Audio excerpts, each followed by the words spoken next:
स्पर्श तू नवा तुझ्या विना उरेना अर्थ जीवना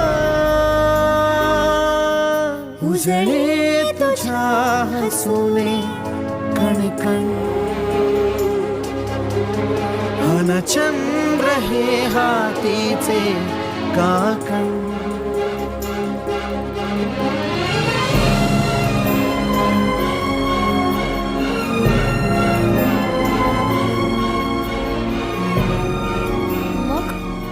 मग काय झालं बाबा? माहित नाही. केसू आमच्या गावात आहे बाबा. आणि सुद्धा सुधामतीचं माहित नाही, पण तुम्ही सांगताय तसं केसू आता अजिबातच नाही आहे.